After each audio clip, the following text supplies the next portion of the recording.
Happy Wednesday. Today I have got my good friend, I know I say this all the time, but my good friend Meredith Blis.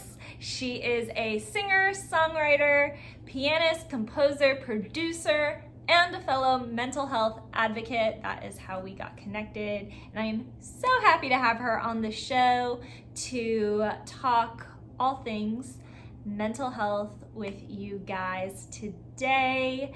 So tell us a little bit about yourself, Meredith. I know a lot about you. You know too much.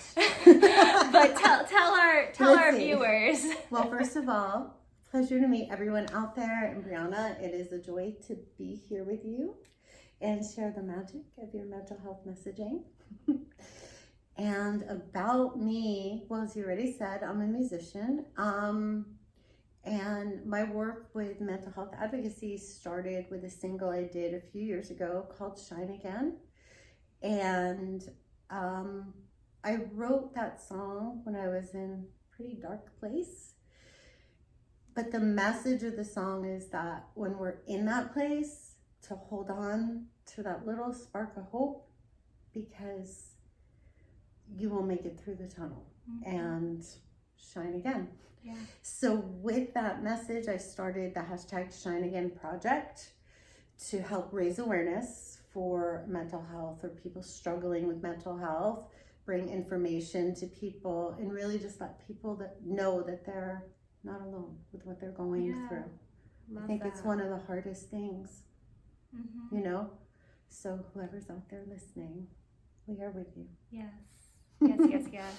And you are not alone. I probably sound like a broken record. I think I say that in every video, but you are not. And I know your personal struggle with bipolar. Can you talk about that with our viewers? And because I've struggled with some, anxiety and depression and things like that, but never like bipolar or anything. Yeah, I mean, I love having this conversation because I feel like I should turn towards you. Okay. I don't want to turn away from y'all, but so I love having the conversation about bipolar because I think it's really often misunderstood. And so bipolar is sometimes called manic depression, sometimes called bipolar disorder. And the basic framework of it depicts two stages. You have your depression, or I guess I can say it's characterized by both depression and what we call mania, which are, highs.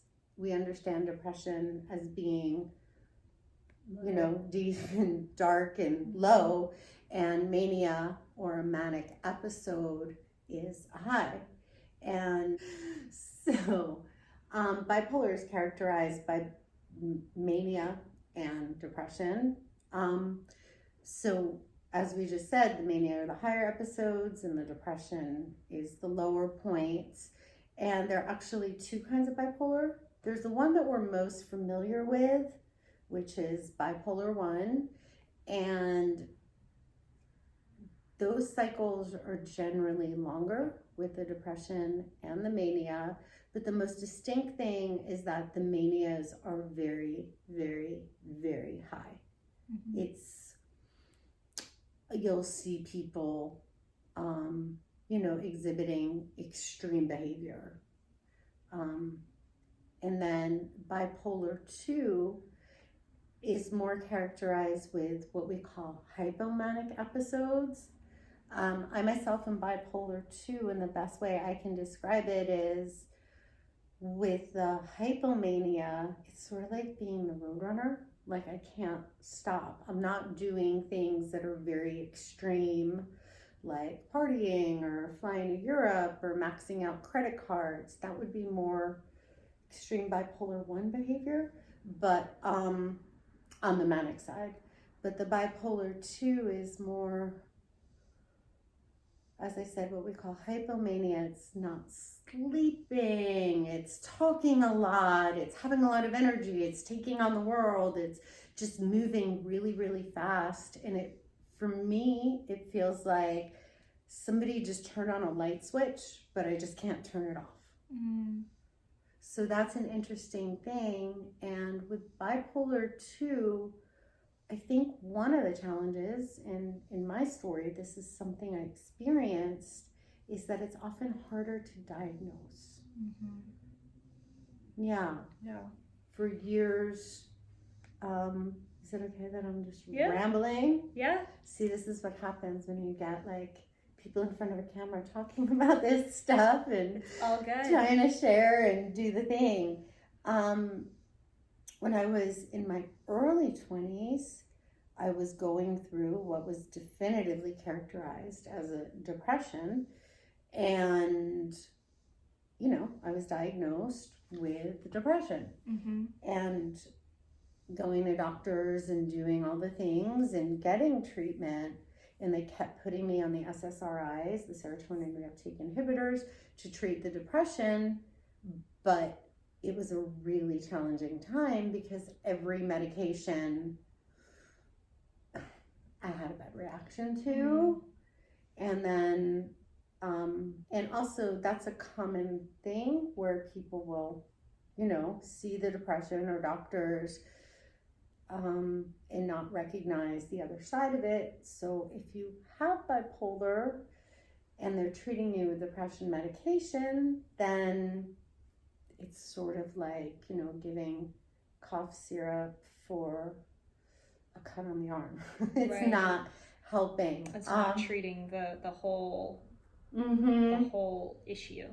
And then finally I saw a doctor who recognized the upside, the mm-hmm. hypomanias, and diagnosed me with bipolar 2, and it was like this light bulb went off in my head. Because I never noticed the hypomania. I always thought, well, if I was bipolar, I would be having these extreme highs, right? Mm-hmm. But this just slightly aggravated sense of being, once again, the hypomania, he recognized that and then got me on the right path. And it was such a beautiful moment because everything just clicked. Bet. Yeah. Yeah. So how would you feel like, how old were you about when you finally got the correct diagnosis? Probably my mid to late 20s. Okay. But I had gone through, I would say at least 5 years of like missed medication and misdiagnosis and having side effects. And I think that that's one of the hardest things that people deal with. Particularly with mental illness. Yeah. Is because there is so much trial and error. Because it's not like a physical, like you use the analogy of cough syrup. It's not like you have a sore throat. Okay, we know to give you cough syrup. Oh, you have a cut on the arm. Okay, you need stitches and a bandage. Yeah. Wrap it up. You know, it's something that can't be seen. Mm-hmm. So it's more delicate in the diagnosis process. And I also, sorry. And most, if I'm not mistaken, I know a lot of mental illnesses start to come about in the late teens, early 20s. Mm-hmm. So, which I feel like is kind of a tumultuous time for most people anyway. So to add that must be like even more overwhelming. So can kind of maybe speak to that a little bit, like. Yeah, and I also wanted to back up to what you were saying about the chemistry, because oftentimes I think these diagnoses come hand in hand with things. Mm-hmm. Like even though it seems counterintuitive, like depression often comes hand in hand with anxiety. Right. And all of us, like our chemistries are different, our experiences are different, or you could be, you know, struggling with OCD and anxiety and depression. And I think that that's also it, like all the different pieces that might be, or even situational things that might be feeding the equation, right, make both the diagnosis and finding proper treatment a challenge. yeah. So, yeah. Now, what was the other question you asked me? We are just nerding out here. It's all good. It's all good. I hate to say I love it, but I love it because it's just educating you guys out there, educating me because, you know, I like I said, I've struggled with anxiety and depression, but never to the extent where, you know, I have personally needed to be on medication or anything of that nature. And so while we're on the medication thing, I think it's a really important topic because there's a stigma about medication. Yes. And I know when I was first falling into a depression, and it was, probably around the age of 20. And I also had some environmental factors. I had it in my head that I didn't want to take medication. And thankfully, a friend of mine sat me down and said, well, you know, if you had bronchitis, you take medicine. Would you take an antibiotic? Yeah. And the answer is like, of course. If you had diabetes, would you take insulin? And I think it's gotten a lot better. Yeah. But there is a stigma with taking medication for. I love that because I was gonna talk to you about that. Oh, okay. I jumped ahead of you. No, it's all good. I love it. That just goes to show we're brilliant minds think alike. Yeah. So do we. But for some reason, there is this stigma where I'm depressed or I'm dealing with, well, we're talking about depression, bipolar, so we can stick with that, or anxiety, or all the things. And for some reason, with our mental health, the switch is different than with our physical health. Yeah. I love that that's starting to change, but it's still something that's viewed differently and not as valued, or we don't pay as much attention. And I think we need to, like, I know, you know, some people that have bipolar 1, for instance, you know, bipolar 2, or, you know, other mental illnesses, and they lead very productive, happy, full lives on medication. But I have also seen people that have gotten those diagnoses and have resisted the medicine and did not end well for them, you know, because they did not think, you know, that they had such a negative view themselves on taking a medicine for a mental illness. Yeah. And that makes me so sad because I have seen, like I said, I have seen so many people, you know, some people in my family that have been on medication for goodness, most of their lives, and very productive and full, happy lives. And it's, you know, I always like to advocate for, you know, medicine when it's necessary. Yeah. And don't, I think you put it great, or your friend put it great. Like, if you were to, you know, to have a cut or bronchitis, you would get medical treatment for those things. I talked about it a couple episodes back, actually. It might have been last week. You know, Meredith knows this. I was crying to her about it. My skin got really bad last year, and I, you know, and I needed to get put on medicine for my acne. And so, you know, I sought treatment for that. you know, I know it's very different, but No, it's still girl, you be so real. I love that. It's similar. Like Mhm. if you had a physical thing that you could see, you would seek treatment for that thing. And I think people need to do that for mental illness. I think it's the messaging that we grow up with in our support system. Yes, and people need to be educated, which is what I am wanting to do with this channel, is educate people and start a conversation. Because as I like to say, if we don't start dialogue, we will never see change. And I feel like, you know, we teach health, like physical health in class, you know, in school. I think we should have a mental health class. Well, I absolutely think, yeah, like, and I that's think that where should be one a of the requirement for deficits in the messaging is, you know, that actually understanding. Mm-hmm. And also, if we're surrounded by people who have a stigma about medication, that can also be a really difficult challenge, because the people around us aren't supporting our journey towards wellness.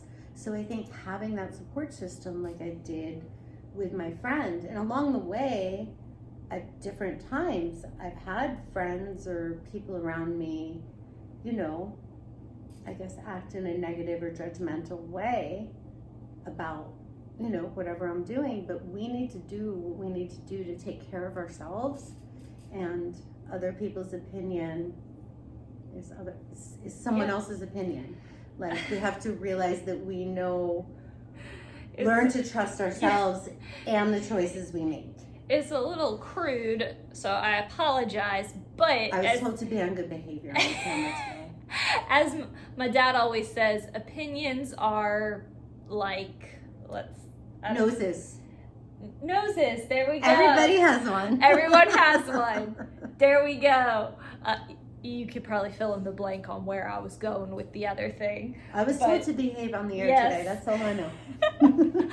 But, you know, so don't let someone's opinion be a deterrent for you getting the help that you need.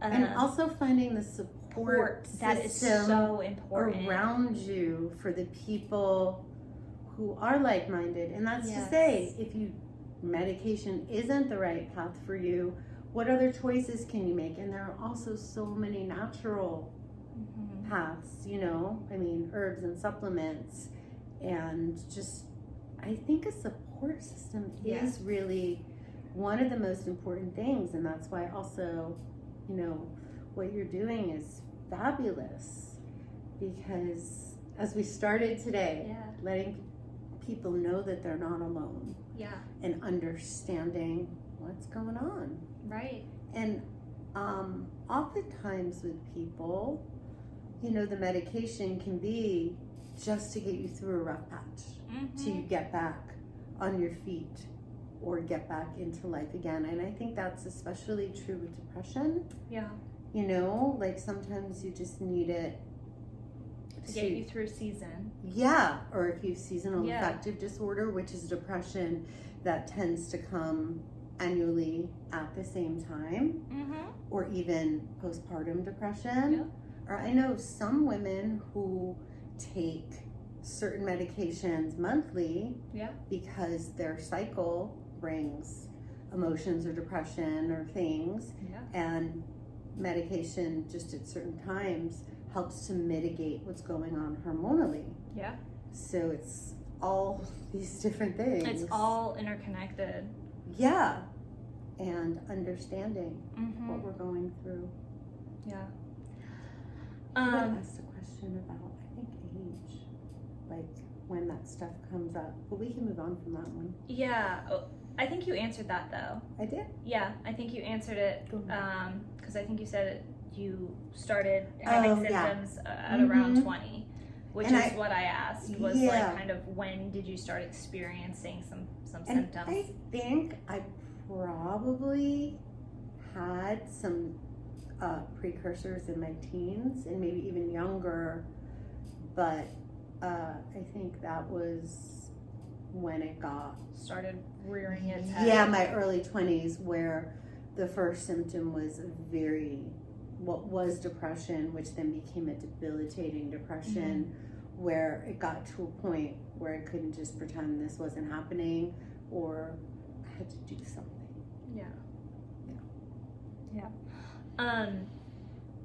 I want to kind of circle back to something you said about how, a lot of times with the mental illnesses that they what's the word I'm thinking of? They sometimes are interconnected. Like a lot of people are diagnosed with, depression and anxiety, or OCD and anxiety. So multiple. Was that the case for you? At that time, I think throughout my life, I've had anxiety, which has gone up and down. But during that first initial or most severe depressive episode, that was the only time in my life where I ever actually had full-on panic attacks. And for our viewers that may have not ever experienced any type of anxiety or panic attack, can you kind of like explain that to them, and like I think take them through what that feels like? And hold on, you're giving me anxiety. No, just kidding. Oh, we like to make jokes like that here. Yeah. I think anxiety is sneaky because it manifests in different ways, and an anxiety disorder can be a very debilitating thing on its own, or it can kind of be secondary to something like depression or PTSD or other things that are happening. So we were with a panic attack in my case, and it can happen. It's happened throughout my life in different ways, but at that time, I hope I don't induce one, but like it's sort of, it would feel like I had a golf ball or like in my throat. Like it was like this lump in my throat with no, and it can also in different ways manifest as like a racing heart. Like a panicky, like thump, or racing thoughts. Or, certain things. For me, it's more like I'll get like really sweaty and clammy and overheated, and my mind will be just going a mile a minute. And it'll be on like one, and it's like treadmill. And the interesting thing that then happened later in my life, which is sort of the flip side, which doesn't feel like it's an anxiety attack, but an anxious reaction. And I don't know, but for me, it was associated more with like a PTSD thing, is sort of a dissociative episode. And the best way for me to describe it, and it is the result of overwhelm or anxiety, but my brain would go the other way. It's like it switches off, and suddenly I go offline. And it's more a disassociation. So there's so much stimulation or whatnot happening that it's sort of like a system shutdown. Which is the converse of what we most likely would think would be a panic attack, right? So, and I'm sure that there are other ways of manifestation. And I would like to say, put your comments below. Like, let us know, and Brianna will respond, or maybe even me. Because it's about shared experiences and, Yeah, for sure. Are there any other mental things that have come up? I know you talked about the PTSD, and I know you've mentioned to me about ADD. Can you kind of speak to those two things a little bit? Yeah, absolutely. I'm not sure what to say about them. Either you can go with either one first. Yeah. It doesn't have, throughout my life and at different points, I had doctors say you have ADD, and I went, no, I don't. And can you explain specifically what ADD is for people that might not know? It's such a buzzword nowadays with kids. And it's attention deficit disorder. There's also ADHD, attention deficit hyperactive disorder, and it's characterized, I would say, by an inability to focus. Okay. Or one of the gifts of ADD is being able to hyperfocus once you can get on something. I mean, I describe it as it's like I have all these different thoughts like swirling around my brain, and it's sort of like reining it in and being able to stay on task, on point, not be distracted. Like, when people say squirrel, like you're constantly squirreling around. Like we'll be having a conversation and Brianna will say something and I'll be like, oh my gosh, that picture is so green and beautiful. And then or somebody says something and it just triggers a whole other rabbit hole or, trail in my brain. It's, being able to stay in the moment and present. That's where I would like to bring in the magic of meditation for all of it. Like if you talk about healing modalities, I'd say for me, those have been the two things that have probably been the most grounding and solid and have made a huge difference in my life. Okay.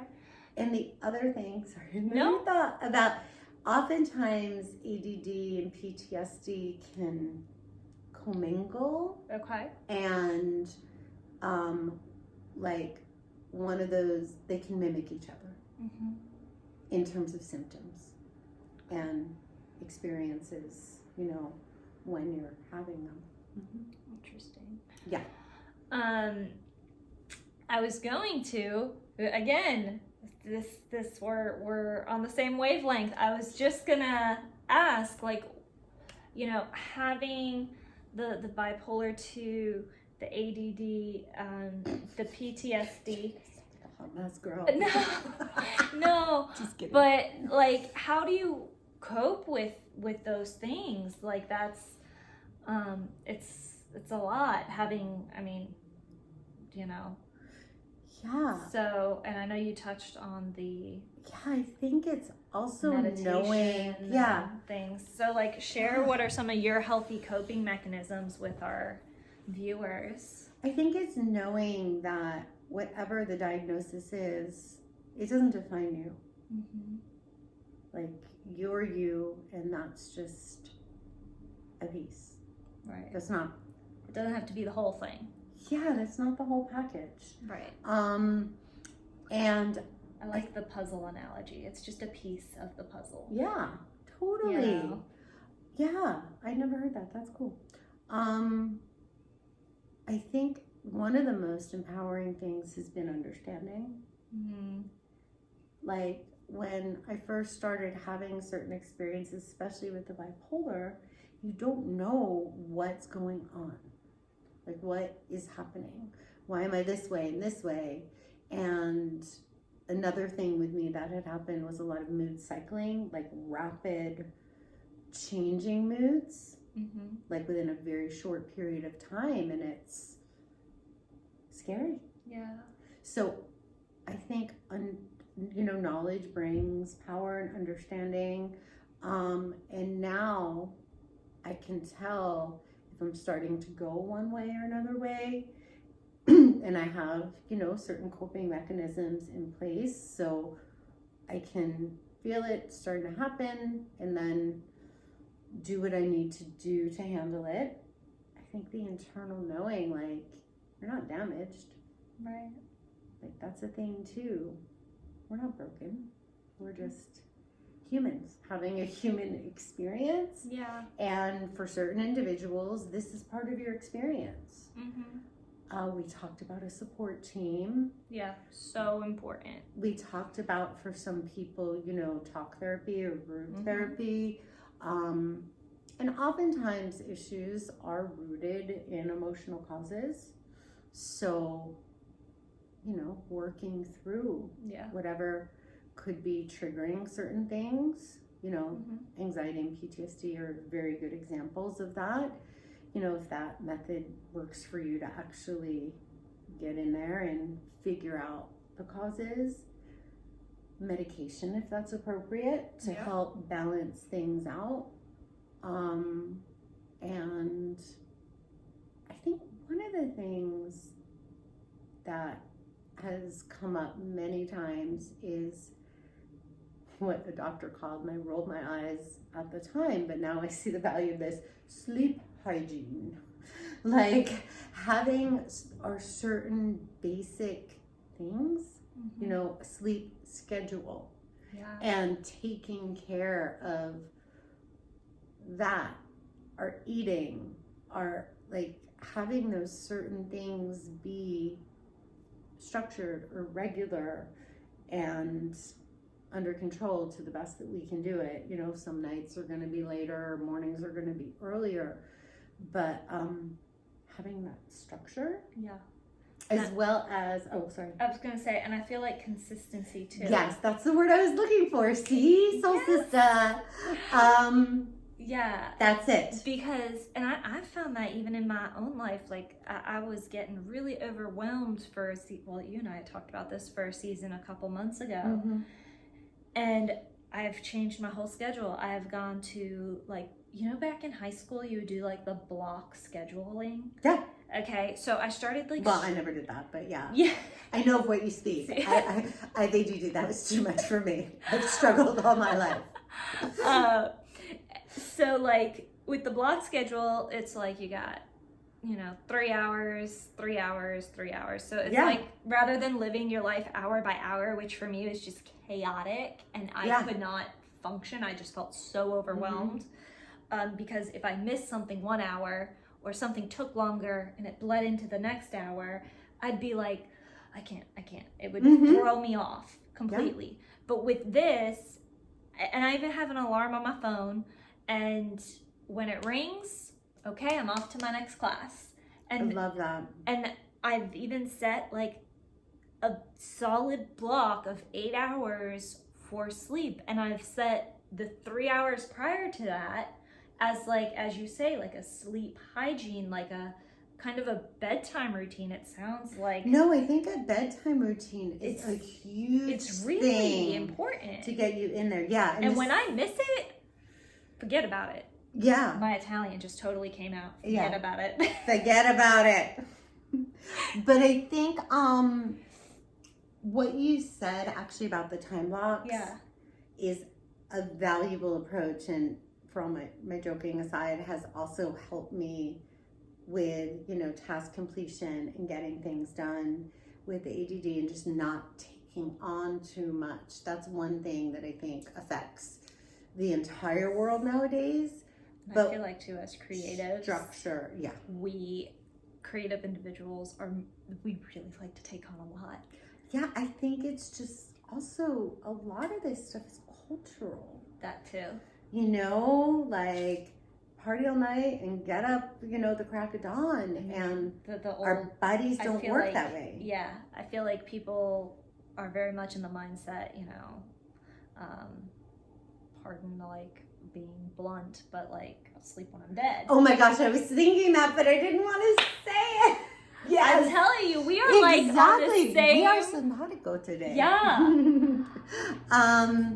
Yeah. And that's just not healthy, and it's not sustainable. And taking care of our bodies, I think, is one of the key foundations to taking care of our mental health. 100%. Yeah, because I find with myself when, certain elements slide, that's when my concentration gets worse or my anxiety gets worse, especially with the sleep or the low blood sugar. you know, and our tendency to pushes against our mental wellness, Right. for sure. 100%. Yeah. I cannot believe we are at the end. What? Crazy. We've been yammering forever. Yeah. I want to say one more thing. Can I raise my hand? Yes, you totally can. Go right ahead.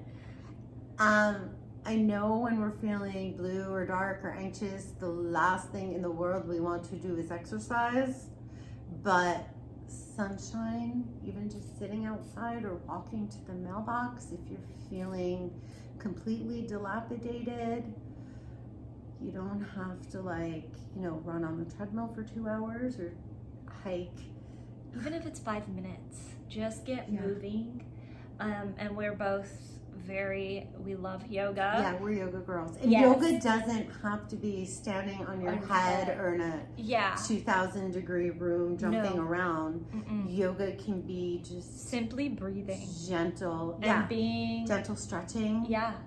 And there's so much on YouTube. Mm-hmm. Should I give a shout out to my favorite YouTube yoga girl? Yeah, and I'll do mine. I wonder if it's the same Oh one. my gosh. Okay, ready? 1, 2. Oh, we're doing it at the same time. Let's do it on 2, 3. 2, 3. Yoga with Adrian. Cassandra. Oh, I love Adrian too, actually. So do I. Okay, so I I'll link both of those Yeah. below, so you And can I know check them Cassandra, out. and I think Adrian too, has very simple, Yes. beginner, stretchy 5-10 minute minute, sets that a little goes a long way. It does. It does. Well, I cannot believe we are at the We've end. talked your ears off. Yeah. What? Cannot believe it. Okay. And thank you for Thank sharing your you story, for for all being you here. do. And to those watching, as a reminder, I say this every week, but I will keep saying it. You are not alone. You matter. You are loved, and you are a warrior. Until next time, friends. See ya.